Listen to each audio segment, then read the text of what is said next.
Hi everybody, welcome back to the channel. I appreciate you guys watching, and if you could like and share the videos and subscribe, that would really help me out, and we'll bring you lots more content. Today we're going to talk about the trees that we planted a few weeks ago. We're having a few issues with some of them thanks to the local wild livestock. We'll get into that in a minute, and we'll show you how we're going to protect them. Also, we got something cool coming up in the kitchen, and anything food related is always okay by me. So stay tuned, we'll be right back.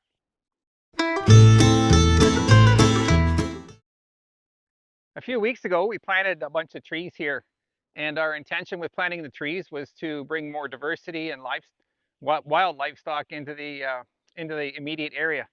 Well, I didn't think it was going to happen so fast, but we had a deer come up. I I don't have a camera in this area, so I can't tell how many, but I see some tracks on the ground from them, and they clipped our one tree off, and they've nipped every single bud off the trees too. Now, from what I've read, the trees will still survive. They'll split out, but it's just basically like they just had 1 year taken off their life, and we're obviously not going to get any apples this year. We were hoping for a couple. We have decided to put up an electric fence to deal with the predators of our trees. They're definitely nipping at the apple trees, and then the little pear tree up there they've been at, and a little bit even on the birch tree over there, which I'm a bit surprised about, but we got a lot of birch trees out here, so we can't protect them, but we're definitely going to protect these guys. So we're going to put a small containment area, and hopefully that'll keep them away. Hopefully with our new fence, it protects our apple trees and our pear trees, and they can get to producing some fruit next year. But we're definitely being more proactive on this now. So we got all our supplies together, and the biggest challenge in this portion of the project is going to be putting the posts in for two reasons. One is obvious, this one here. Mrs. Homesteader is going to hang on to the posts for me while I try to pound them at the top.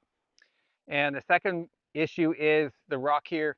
The rocks here are terribly dirty. The dirt here is terribly rocky, and there's a lot of big rocks in here. When they dug out the foundation, they were pulling rocks out of the hole that were the size of my truck. And I don't think I have the power to put a T-post through one of those. So we'll just have to give her a whirl, and if it doesn't fit, we'll just do what we always do and just move it over a few inches and try again. So all the materials we have here now are, we have the electric fencer, and the unique thing about this electric fencer is it can be plugged into 120, or it can run off 12-volt battery. I'm going to run it off a 12-volt battery. I have an old deep cycle marine battery out in the shop, and it's charging up right now. Obviously, I could run an extension cord out here, but I don't like having a lot of extension cords on the ground. It's just problematic for having dogs and driving over it with a tractor and other wildlife chewing it up. Just makes a big mess. We got the wire itself, and that wire will go through the insulators, which we also have. And if there are special insulators that they attach through a screw method right onto the T-post. So there's no wiring required to get the insulator to stay onto the T-post. And then we got a couple handles. I'm not quite sure how we're going to do the gate yet, but we'll play along as we go.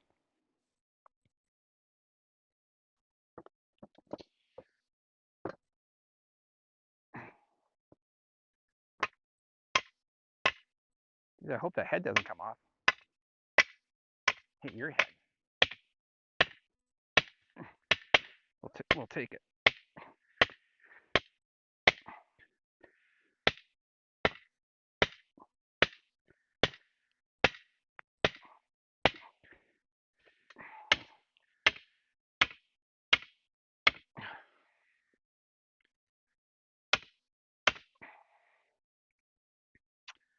Nope.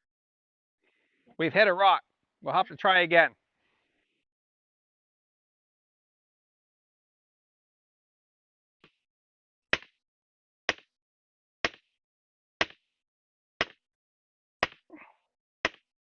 That's good. 2 done.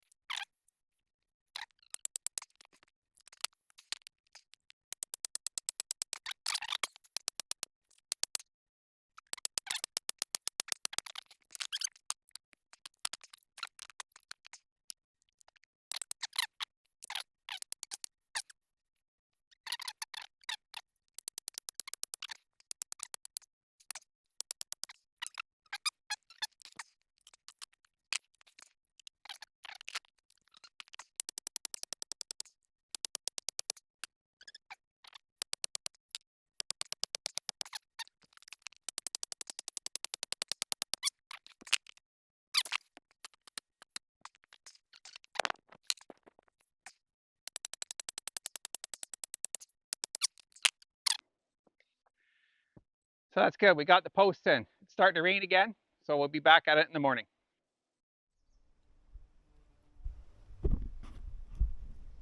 All right, we're back. The posts have been installed, and I had to take a couple days off as I had to get my cast removed on my arm. It's a little sore.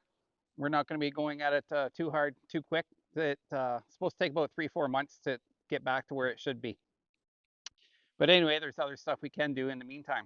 And today we're going to start with putting our screw-on T-post insulators onto the corners of the posts, and then we can string the wire onto it.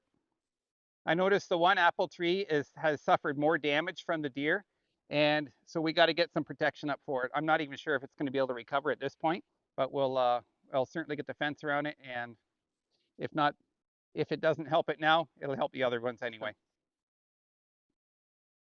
So I think we're going to put 3 wires up anyway, and that should give us enough range to stop maybe groundhogs and deer and Sasquatch or other unknowns.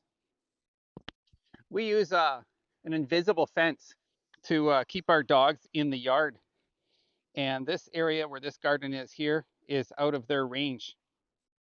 And the reason is that, well, they like to play and run around, but we have 2 male dogs and they pee on all the trees. And then I found at our previous property that it'll actually kill off the trees. So give them a bit of protection.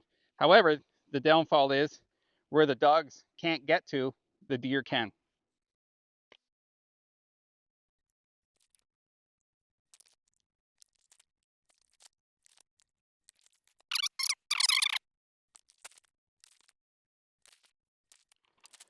So that's it. We're going to start at the top, setting our top insulator, and we'll string our wire there, and then we'll space the other 2 below that.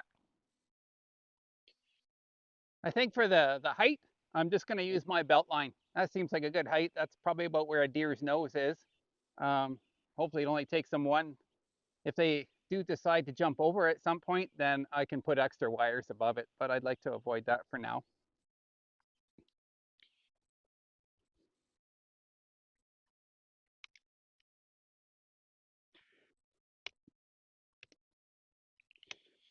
For the middle wire, I think we're going to go right at my knee height. Just saves carrying a tape measure around.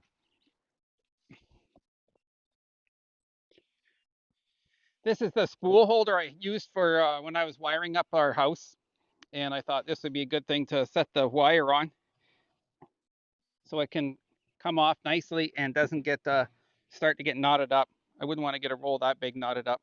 It'd just make a big mess. And now we'll start stringing the wire.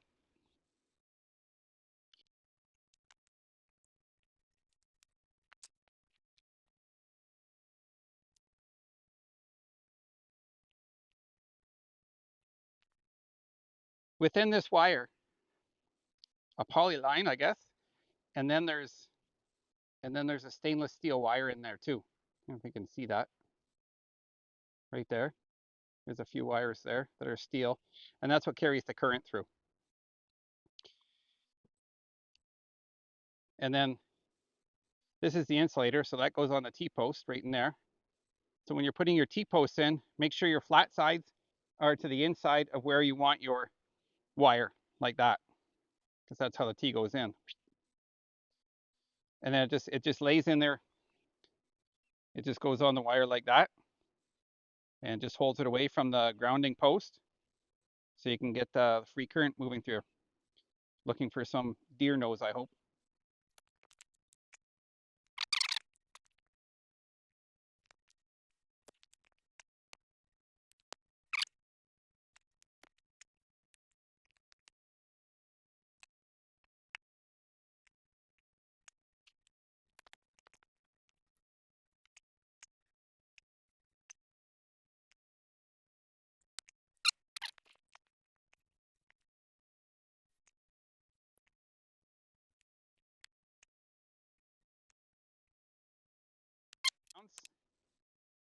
Given the way the ground is here, I'm going to put an intermediate post just so I can kind of put the wire over the lay of the land without hitting the ground.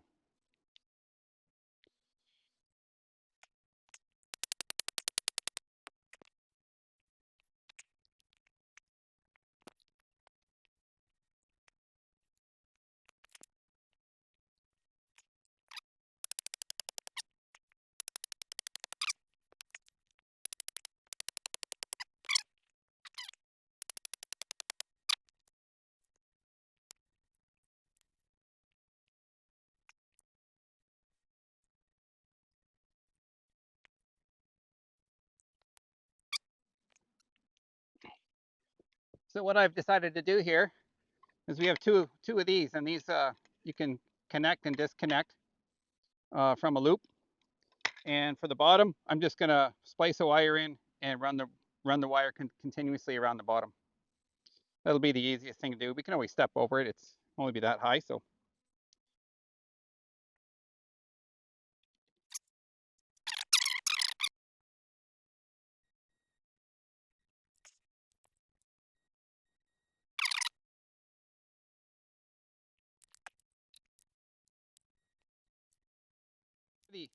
So for the energizer, we need to have a ground stake.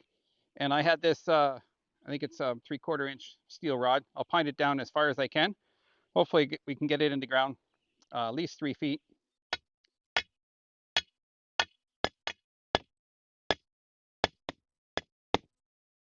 I think we're maxed out.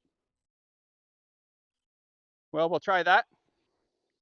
Anyway, I think I had to go in a couple feet anyway. We'll see. All right, we got to get some power running to the electric fence. So we have this this energizer here. They come in this model anyway, the Patriot brand. They come in 3 different sizes. This is the smallest one, and it's actually good for 15 miles of fencing, of single wire fencing. So that's pretty good. And the other added benefit of this one is you can hook it up to a 12-volt battery. All of them can run off of a 120 plug-in. I don't want to run a cord out here from the house.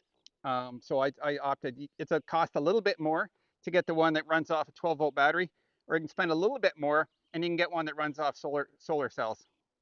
But we opted for this one. In Canada, it was like $170. So you're supposed to hang them on the fence. They have clips like that, but you can see it'll just slide along. I could tie it up to the post, but I think what I'm going to do is I'm just going to tie a post here, tie a string across here, and attach it to that.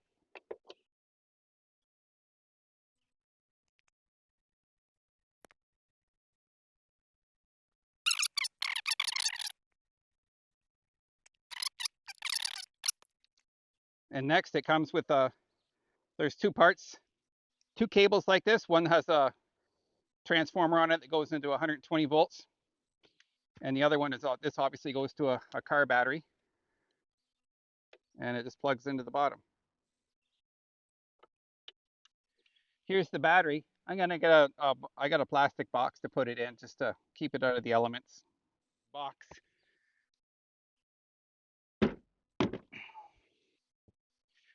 I can actually run the cable through a hole here.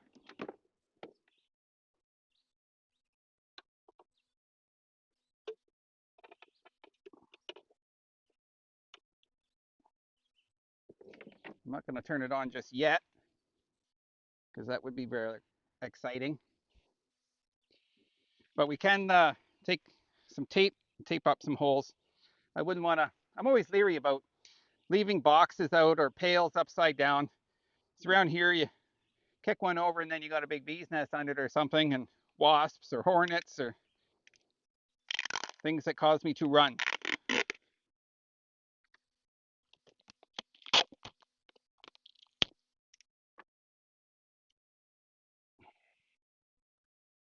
So the first thing we have to do is put this onto the grounding stake, and then this wire will go to the black side right there.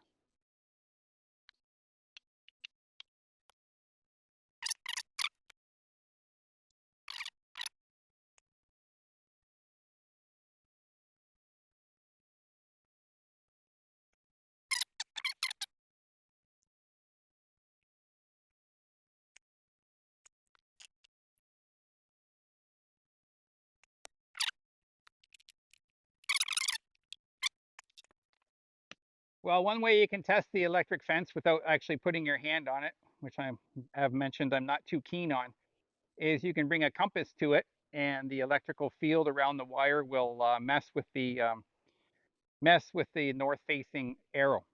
And as you can see here, it's not working.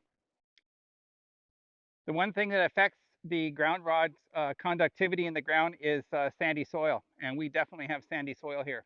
And I know the water table is a long ways down as well. So the recommendation is to drive in some more. So we got 2 more here. We're going to drive them in, and hopefully that will resolve the issue.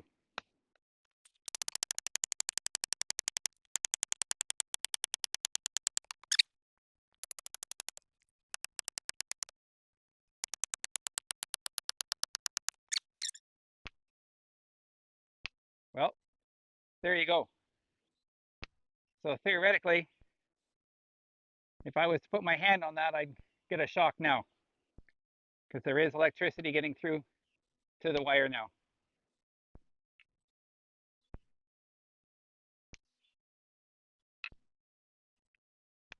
And to all the wires. So hopefully that'll do it. But to give you a summary of what we've done here, we initially pounded the posts in, T-bar posts, and we put the flat side to the inside. And then we installed the screw type insulators on there, snugging them up at the back. You don't want to snug them up too much. And then we strung our wire all the way around. Now, on the gate, we left the bottom wire intact all the way through. We can step over that. And these have a spring type where we can disconnect it and help ourselves into the trees. Over here, we installed our fencer, and it runs off a battery pack, 12-volt batteries. This fencer can also be run off 120 volts, and some you can get that run off solar as well if you're in a more remote location. That battery's heavy, probably 80 pounds. You don't want to be lugging that around too much. We had to put in 2 additional ground rods here and here. I would say the total amount of ground rod that we have underground is 8 feet. And it's a problem here, and it can be a problem anywhere that you have very sandy soil. And that you can just see all the rocks and stuff we have around here. This is typical glacial till. And when we had our well drilled here, the contractor went through 90 feet of sand and rocks before we even got to bedrock. So there's not much we can do about it. It's better than clay though, as far as I'm concerned. So here's our trees. They'll be safe now, and I just hope they can pull around, especially this guy over here that's been so chewed up. And hopefully next fall, we'll get the guilty party and put it in the freezer. On here, I have a lot of skills. I have a couple trades in my pocket, but there's a lot of things you just don't know, and you have to figure it out as you go along. And this in particular, I've touched electric fences before. I don't know if you noticed, I knew enough not to touch the fence because I do not like getting shocks. So we got to figure out some other way. But there's always another way, hopefully.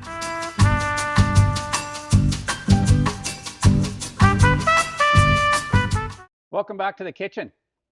Today we're going to be working on some macaroni and cheese for the freeze dryer. We've been using the freeze dryer quite a bit to try to build up some food security in our pantry. And mac and cheese is one of my favorites. So it should be part of our food stockpile. Now, when I make macaroni and cheese, I don't make it with just regular cheese. I use some really good cheese, and that makes all the difference to me. So I have never done this before, so you're coming along for the first ride on our macaroni and cheese train. Here's the ingredients that we'll be using. Of course, we have macaroni, milk,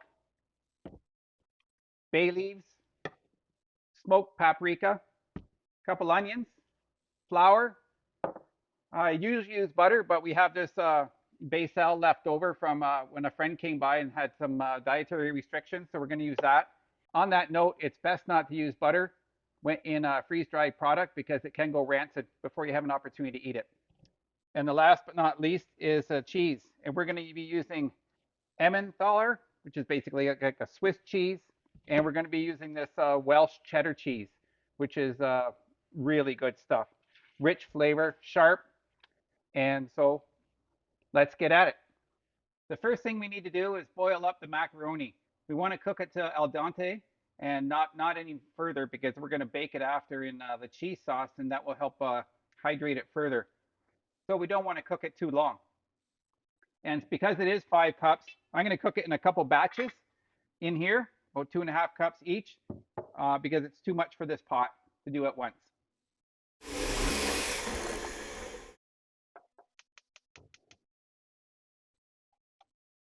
When I'm making pasta, I always like to just throw a little bit of oil in the pot, and that helps the pasta to not stick together. While we are waiting for the pasta to cook, we will get the cheese grated. The cheeses we are using again there's a nice extra old Welsh cheddar. That's from Costco. And then we're also using this Emmentaler, and that's from Costco as well. And we're going to use all of it. It should come to about 5 or 6 cups.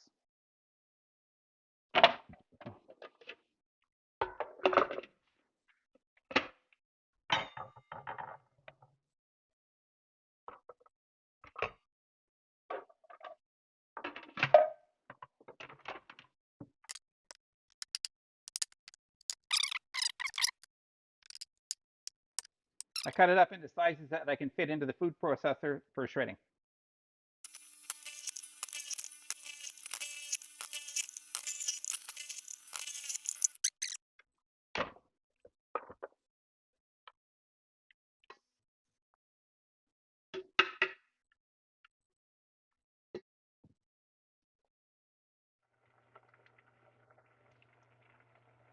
All right, the water's boiling. We'll dump about half that in.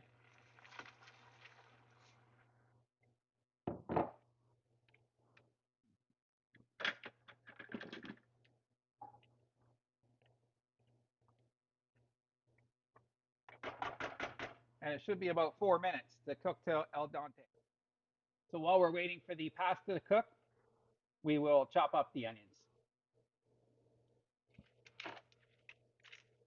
I like to save all the parts of the onion, and then we use it for broth later. We just put it in a Ziploc bag into the freezer.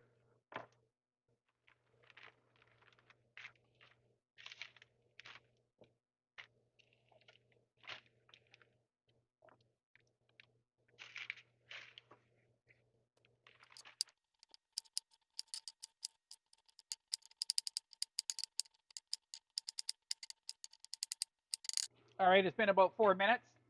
I'll check our pasta.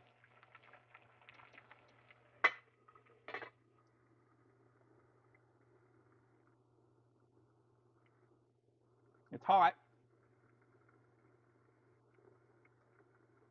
Yep, that's al dente. We'll take that off and put it into a bowl, and then we'll do the next batch.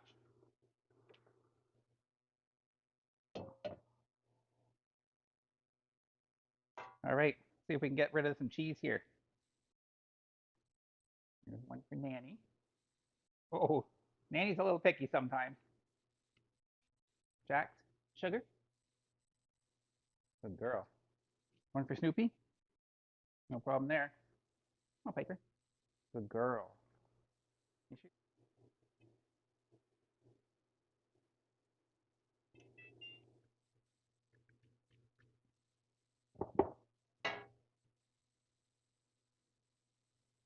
All right, so this is the casserole dish that we're going to make it in. We'll get some heat going in there.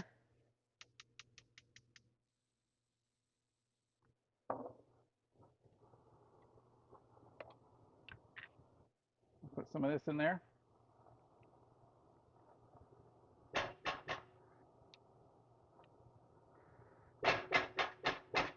This is basically a canola oil product. I would usually use butter, but since we're going to be freeze drying it, butter's not your best choice. Once it gets warmed up, we're going to put some flour in.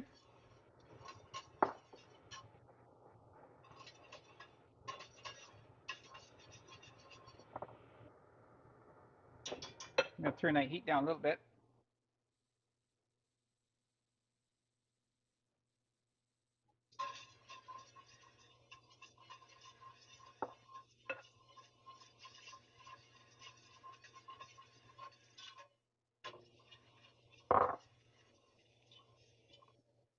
And now we'll start adding some milk.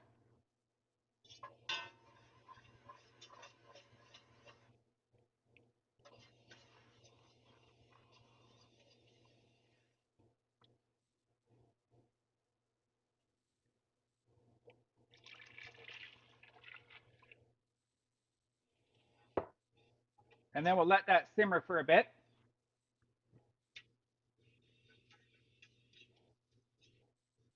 So while it's simmering, we're going to add the onion and a couple bay leaves. Always break them in half to release that flavor. Temperature's up in the oven now. And some smoked paprika.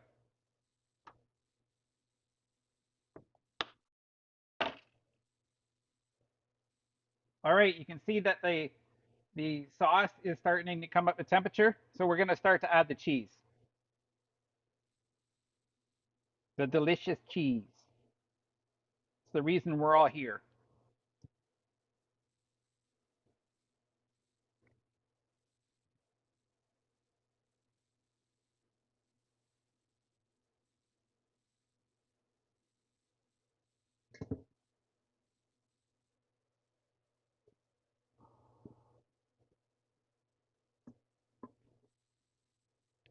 That's a nice cheesy sauce. Make sure that's all mixed in, liquefied. And then we're going to add the pasta.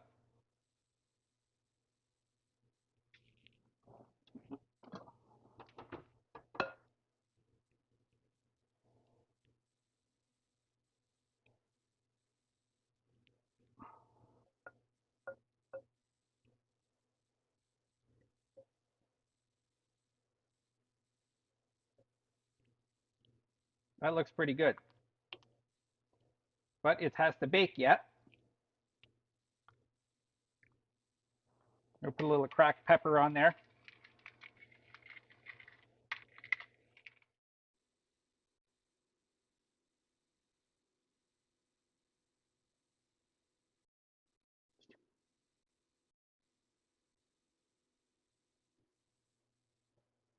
So one of the other things we like to do with our mac and cheese is we put a little butter and breadcrumbs on the top just to kind of give it a bit of a crust. And so we'll make that now.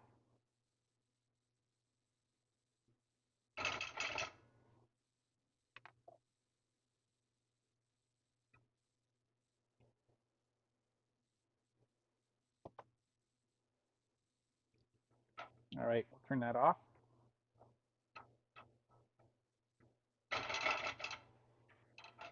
And now we'll sprinkle that on top.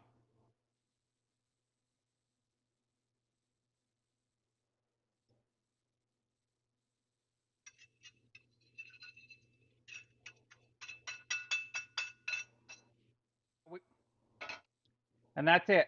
So we take that and we'll put it into the oven at 350 and we'll monitor it, but it should be like 45 minutes or so. You want to see a lot of bubbles coming around on the outside.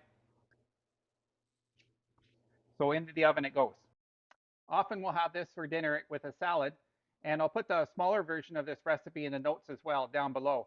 For this recipe, I just expanded it up, I think about 3 times. And the reason I did that is because we're going to freeze dry a good batch of it. You can add a lot of other things into it. In the past, I've used bacon, jalapenos, and even used smoked cheddar, which is also nice as well. But really, it's up to you. It's your imagination, whatever you want in there. I think you could maybe even throw taco seasoning in. I say that because taco seasoning is one of my favorite flavors. So we'll let it bake and we'll see how it comes out. All right, it's cooled down a little bit. Let's give her a try.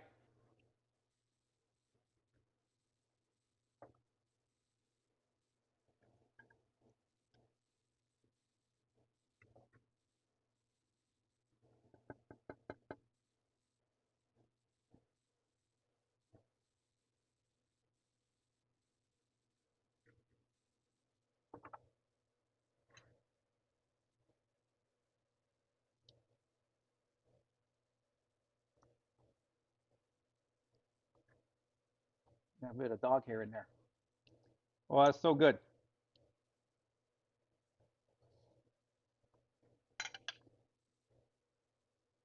That's perfect. You can taste the Swiss cheese and you can taste the cheddar cheese, and the crumb on top turned out nice. So we'll have that for dinner, and then tomorrow we'll get it into the freeze dryer. All right, we had a great dinner of macaroni and cheese. So with all our leftovers, which is a lot because I made the extra big batch so we can put it in the freeze dryer, we're gonna get it spread out onto the trays. And we'll put it in the freezer for the night to pre-freeze it, and then tomorrow morning we'll get it into the freeze dryer.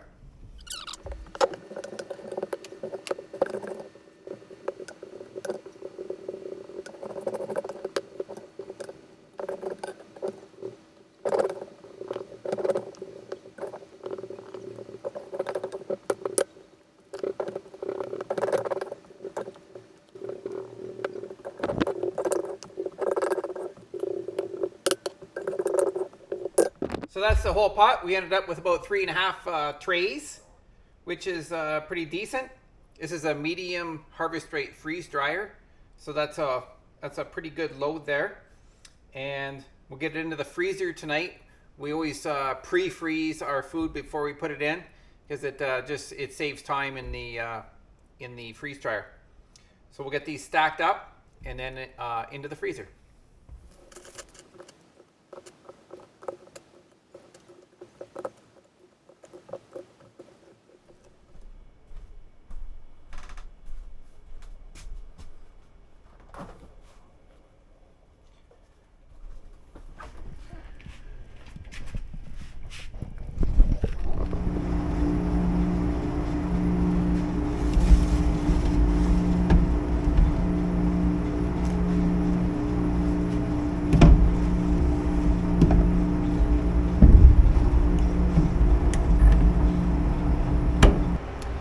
It's the next morning and the macaroni's frozen up.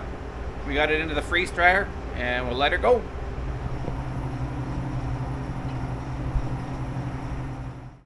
Well, another day has passed since we put the mac and cheese in the freeze dryer, and this is the result.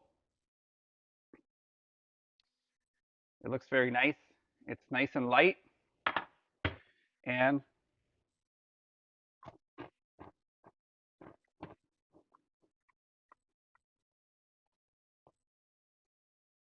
I would eat that just like that as a snack. It's delicious. It's not hard at all, and the cheese just pops. Now, when we put this in the bags, I'm not going to put oxygen absorbers in because it's not going. I don't think it'll be around 6 months, so we don't need to extend it beyond that. I don't want to push this too far either because it does have some oils in it, but we'll just use it like that. And I would think to constitute it, you just put it in a bowl with a couple tablespoons of warm water and put a plate on it on top, throw it in the microwave, and you'll be good to go. But like I said, just as it is right here, it's even like that's one noodle falls right apart. Very delicious. Enjoy.